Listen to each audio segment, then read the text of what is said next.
could read your thoughts.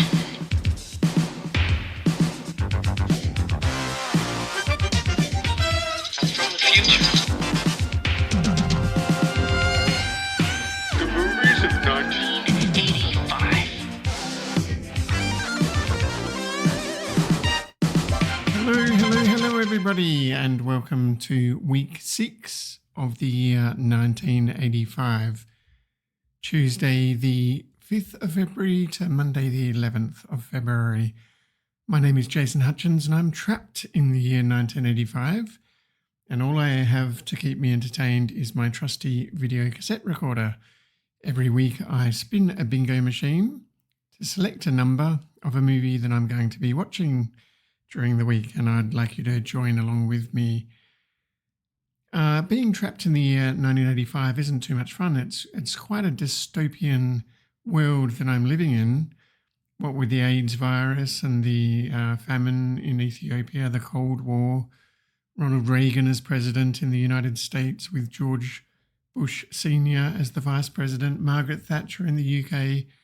It really is not too much fun, not like the glory of 2025, the future that you're all living in. Anyway, what I'm going to do right now is spin the bingo machine and see what movie we'll be watching this week. So let's do that right now.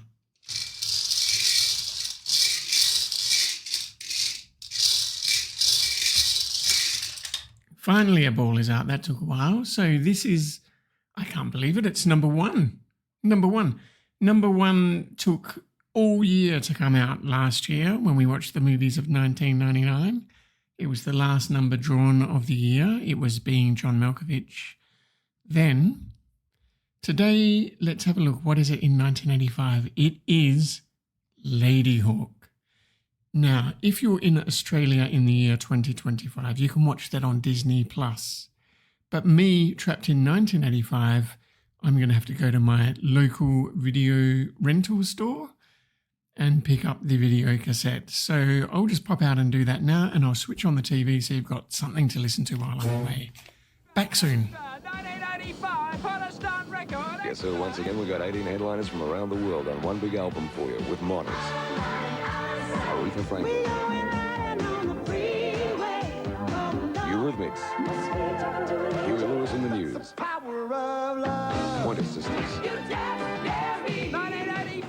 Okay, I'm back. Let me just pop this in. Corey Hart, Phyllis Nelson, and lots more. And where was that there? Lots of good music on that compilation by the sound of it. So I'm back. I am back with the Ladyhawke video cassette. I was down at Galaxy Video in Como where I rented this one out. Now, just looking at the cassette cover, it's got a black background, and the cast, Matthew Broderick, Rutger Hauer and Michelle Pfeiffer, are at the top of the cover. And then Ladyhawke is in a gold font, and it's kind of one of those fonts that looks like it's been written with a fountain pen, you know, thick and thin kind of thing. So very fantasy kind of writing. Now, on the cover, there's a glowing orb that looks like a plasma ball, and beneath that is a hawk. It's quite interesting. Last week we had falcons, this week it's hawks. Now there's a guy on a horse the horse is sort of grazing, and this guy's reaching up to the heavens. He's unleashed the hawk towards this plasma ball floating in the sky.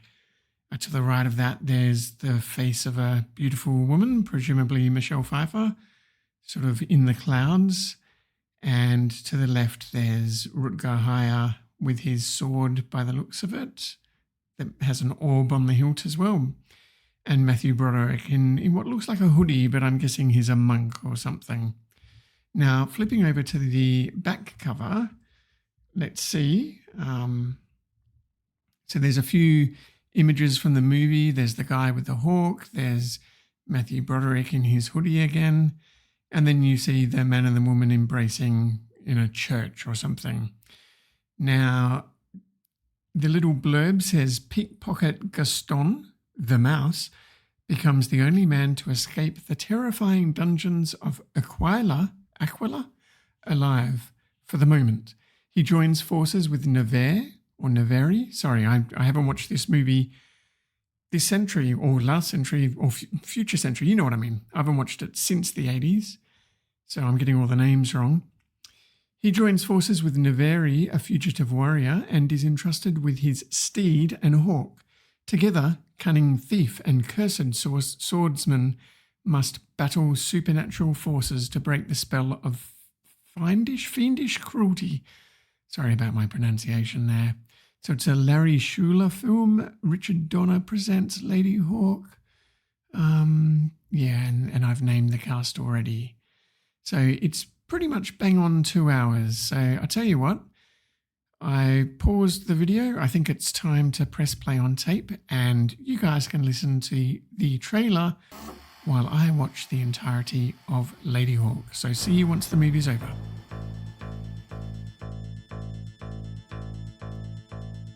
Matthew Broderick, a pickpocket who thought that anything was better than prison. Little did he know, what he'd escaped from wasn't half as strange or frightening as what he'd stumbled into. I do not believe what I believe, Lord. These are magical, unexplainable matters, and I beg you not to make me a part of them. The knight who had saved him wanted only two things: to free his lover and to take his revenge. I have waited almost 2 years for a sign from God. Sir, the truth is I talk to God all the time. And no offense, but he never mentioned you. The pickpocket was the key to his plan. But would you send a thief to guard your treasure? He was the last one in the world to act like a hero. It just happened by itself. And he was drawn into a magical, romantic adventure. Matthew Broderick, Michelle Pfeiffer, Rutger Hauer, Ladyhawke. Pretty good little movie, this one. Now, I don't think I ever watched this back in the day. I think I just saw bits and pieces of it in the 80s and never sat down and watched the whole movie beginning to end. On the Discord, Bruce said that this was a cracker of a film. And just a reminder to check the show notes and click on the Discord link if you want to chat to everyone else that's watching the movies along with us. So this movie was directed by Richard Donner, who also is known for The Omen, Superman, The Goonies, Lethal Weapon.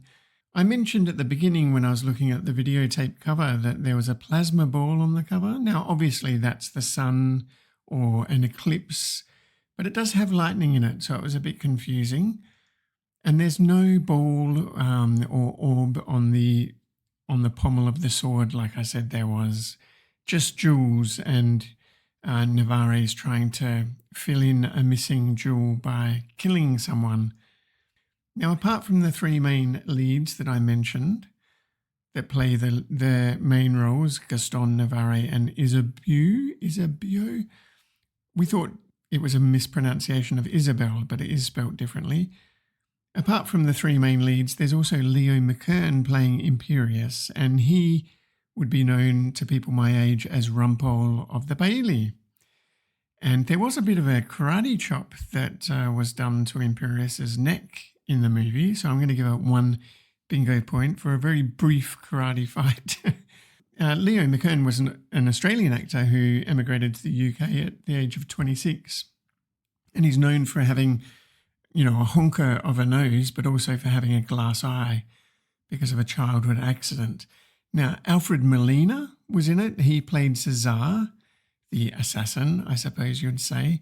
He's known as Doc Ock in Spider-Man, and also Solomon in Magnolia, which we watched in the movies of 1999 last year. Now, this movie was filmed in Italy. It looks absolutely gorgeous. I think almost everything is filmed on location. I'm not sure that many sets were used at all. A lot of the set pieces are in outdoor locations as well.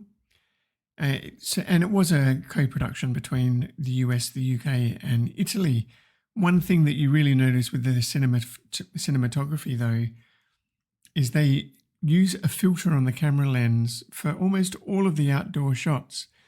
So what I mean is they'll put a filter on the lens of the actual camera that is sort of tinted golden at the top, and then there's a gradient that goes down into blue and then clear, so it looks like the sky is a bit more dramatic. But as the camera is panning around and trees and buildings are passing in front of the camera, you realise that everything's tinted, not just the sky. So it's not something that's done in post-production. It was done in camera by the looks of it. And it's a little bit overdone, I would say. Anyway, before I get into it, let me just give you a summary of the first 25 minutes. So the movie opens with clouds against a red sky. We see a sunrise. And then the main cast credits show. So I think they come on in the order of Matthew Broderick, Rutger Hauer, and Michelle Pfeiffer. We then see some blackness move across the frame. And we see the moon where the sun is. It's a bit hard to describe, but this diagonal line sweeps across the frame, and suddenly we're seeing the moon at night time instead of seeing sunrise or sunset. Then the bass, synth and drums hit, and we show the full credits, occasionally flashing to a hawk. So it's a little bit like The Falcon and the Snowman in that respect. This goes on for 3 minutes and 15 seconds. It's kind of crazy. They show the whole credits for the movie, seemingly. But what happens is this black part that went across the frame, that sweeps back and it's showing the daytime again. And then we realise that we're seeing letters. We're seeing golden letters on a black background, and eventually that zooms out and shows the title, Ladyhawke. When we go into the movie, we see the first shot is underground. We see a hand emerging from the dirt. It then cuts to outside of a church, people being hanged. And then to the interior of a church, we see the bishop and a choir. It looks a bit like the medieval Inquisition. This is set in the 13th century by the looks of it. A soldier, Marquette, his name is, so I'm not sure who that's played by. He's on a horse outside, looking a bit like Christopher Guest in The Princess Bride. He's sporting a goatee. He's sort of supervising the executions, and he shouts out, "Go get the next 3 to be executed." We cut to the dungeons below, where a guard has 2 prisoners, and he's looking for a third. He's looking for Philippe Gaston, who they call the Mouse. And he's not in his cell. Now, a crazy guy who's a cellmate starts rapping out a poem explaining that he escaped down the drain. So that's obviously the hand that we saw bursting from the dirt right at the very beginning. We then see Mouse birthing from the dirt. He sort of quips, it's like being reborn or something like that. He then has to make his way through the sewers, do a bit of swimming, climb a ladder, and he's about to emerge right into the church through a grate in the floor. But Marquette, the guy who was trying to get the next 3 prisoners and who is now being given the news that Gaston has escaped, he's gone into the church to tell the bishop about it, and he steps on Gaston's fingers as they are coming through the grate, which causes Gaston to fall. So the gig was almost up right at the very beginning, but Gaston falls back into the water below, and he has to find basically another way to exit. So he swims for a while, goes through an underwater tunnel, and suddenly he emerges in the moat outside of this walled castle or walled city or something. So he's figured out how to escape, which means he knows how to get back in again, which becomes important to the plot later on. Now, Marquette, back in the church, he tells Bishop about the escape, and he pledges to find Gaston. Now, Marquette and a bunch of soldiers then go to hunt the mouse, and he does surprisingly look like the character in The Matrix, who also had the name of Mouse, I think. He's wearing a bit of a sackcloth hoodie, and he has this particular haircut and stuff. They could be brothers from another mother. So anyway, we see this escape montage where Gaston is going through all this beautiful scenery in Italy, including what looked like the Dolomites, these beautiful snowy mountains. And eventually the guards track him down to a village where he's sort of in an outdoor tavern, Like I said, a lot of these scenes seem to be filmed in outdoor locations, even though it's supposed to be a tavern, but I guess it's like a beer garden. And he's boasting of his escape. But all of the soldiers are the patrons in this tavern. They're all disguised and drinking, pints or whatever. And they confront him and try and arrest him. But this mysterious horseman, who we've been seeing glimpses of, with a crossbow and a hawk on his arm, that's Navarre, he saves Gaston, and together they go and shelter in a woodcutter's barn for the night. Now the woodcutter's carrying a rather menacing-looking axe. So night falls, Navarre sends Gaston off, for some reason, go and pick up some sticks for the fire. So he goes to do that. The moon rises, it's night time. Suddenly there's a black wolf howling and scaring Gaston. So Gaston is sort of doing a lot of exposition. It's Matthew Broderick, but it's kind of like his Ferris Bueller. He's sort of talking to himself and narrating what he's doing and explaining what he's thinking about, much like he does in Ferris Bueller. And it is quite funny because throughout the movie he has a lot of religious epiphanies, I suppose you'd say. So anyway, he gets scared of this black wolf and he runs back to the camp, but the Axeman tries to betray him. So this guy who owns the barn that they're sheltering in, he's got his axe and he's going to kill him. The black wolf saves his life. He mauls the Axeman, but Navarre ends up running into the barn where he finds a beautiful woman who's Isabeau, and she wishes to go and approach the wolf. Now, Navarre thinks she's crazy. He runs upstairs and watches them, and this beautiful woman and the wolf just pleasantly go for a walk, and Navarre thinks he must be dreaming it all. And that's basically the first 25 minutes. So obviously what happens later on is we figure out that the woman and the man are lovers. It's like a princess and a knight or whatever. But he turns into a wolf at night time. She turns into a hawk during the day.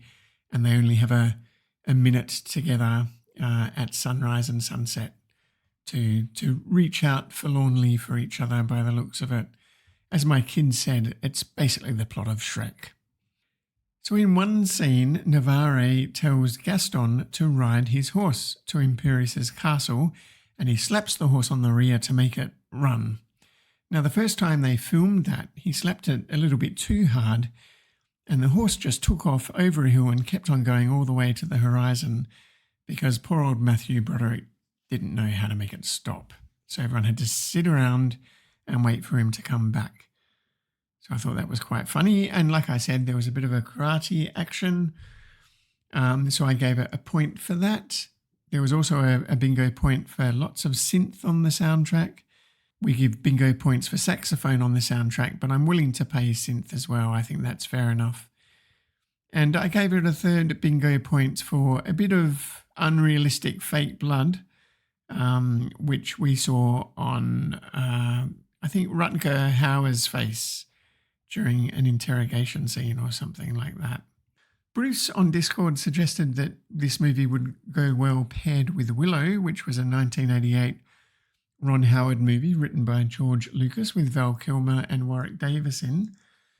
But it could also be paired with other movies. Now, during the week, I was looking at an article on ABC News about the Best Adult Contemporary Album at the Arias, I think, which was Emily Warama's album.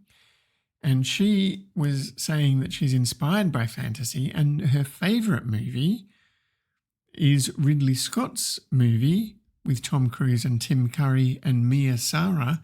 Mia Sara is Ferris Bueller's girlfriend in Ferris Bueller's Day Off, and the movie is called Legend, because Legend is a 1985 movie and it's not on my list. And I thought, my goodness, have I missed something? This is a Ridley Scott movie. How can I not have it in my list? Tim Curry's in it. Ridley Scott, of course, did Alien and Blade Runner just before doing Legend. And I think Tom Cruise did Risky Business before doing Legend and followed it with Top Gun. So you'd think this movie would be fairly well known. So anyway, I went and found it, and it's actually on Disney Plus in Australia, and I flicked through it. thinking, how was this not on my list? And anyway, it didn't take long to realise why not. It's not a very good movie. So I was going to suggest that you pair watching Ladyhawke with Legend, but I think Legend is probably best to be avoided. If you are in Australia, by the way, you can see the director's cut of Legend screening for its 40th anniversary at the Hayden Orpheum Picture Palace in New South Wales, and a lot of people have called it the best Legend of Zelda movie that we'll ever get, but I just think it's a bit of a big romantasy, even more so than Ladyhawke, which I quite enjoyed. In fact, I'm giving it 4 stars on Letterboxd right now, and I'm awarding it a Mintox. So definitely go and watch Ladyhawke if you haven't already seen it, or rewatch it if you're a fan like Bruce. Anyway, now it's time for...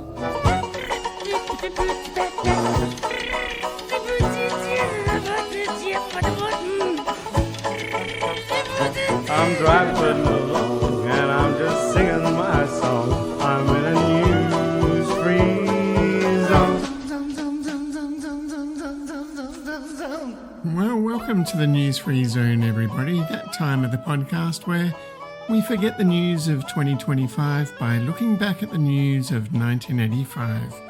We're in week 6 of 1985, Tuesday the 5th of February to Monday the 11th of February.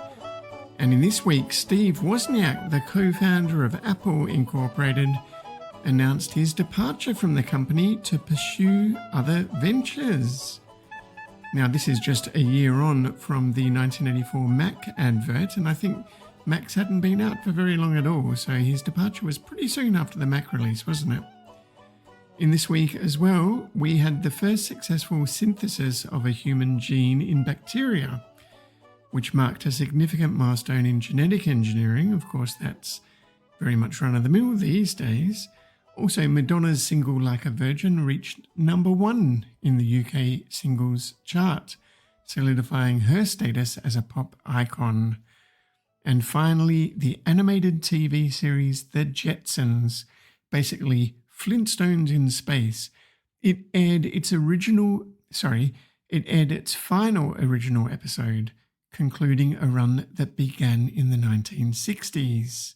So that's the news from 1985. But as you know, I've been using my network newsreader to read what was happening on the internet in 1985.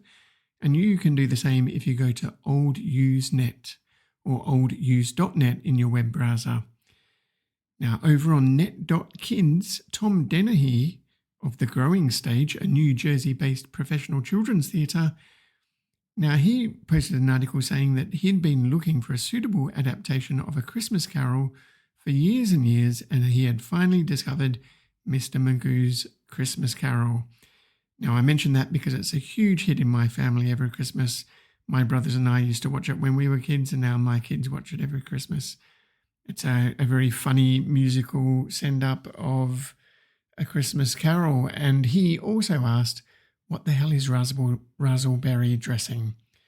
On net.puzzles, you would remember that the last few weeks everyone's been talking about computer bugs in the year 2000 to do with dates, basically anticipating what would become known as Y2K. A user called Jeff Heatwall posted an article saying this is boring and it's not even a puzzle, so would everyone just stop posting about it? On net.micro.mac, everyone, of course, was talking about the Woz departure. He had been at the company for 8 years, since it started in a garage, him and Steve Jobs, and he apparently said that his departure was prompted in part by bitter disagreements with Apple's management over the company's direction and frustration with a rigid, big corporate bureaucracy. He said, I want to go back to the garage where you don't have to fill out a dozen forms to get something done. And all the engineers out there, I bet you can identify with that. On net.movies, there was lots of talk about the Oscar nominations, but that pretty much just covers 1984 movies that aren't of any interest to us in 1985. And finally, rec.games.video were talking about this wild new arcade game called Marble Madness. One guy said that he spent a whole $2 before getting dragged away by his friends. I spent several hours playing this game yesterday, and I must say it is outstanding. The subtle shading of the 3D graphics makes it the best I've seen to date, and it's a treat to the ears as well, with each race featuring an original piece of music. Now, this was using Atari's arcade hardware that was also used in Paperboy, Gauntlet, 720, Super Sprint, things like that, in the mid-80s, where really nice graphics and really good music. Atari, of course, had a decade which was really their heyday in the arcades, a decade from 1979 to 1989. They did release Pong in 1972, but a lot of the games after that were just variations of Pong. Even Breakout in 1976 was a version of single-player Pong, wasn't it? But then they released Asteroids in 1979, following it up with the Star Wars arcade cabinet, Marble Madness, Paperboy, Gauntlet, all of which were in the arcades in 1985, and then in 1986, 720 and Super Sprint followed on from there. So lots of nostalgia for the Atari arcade games. In fact, I might go and play some more Gauntlet at Palace Arcade.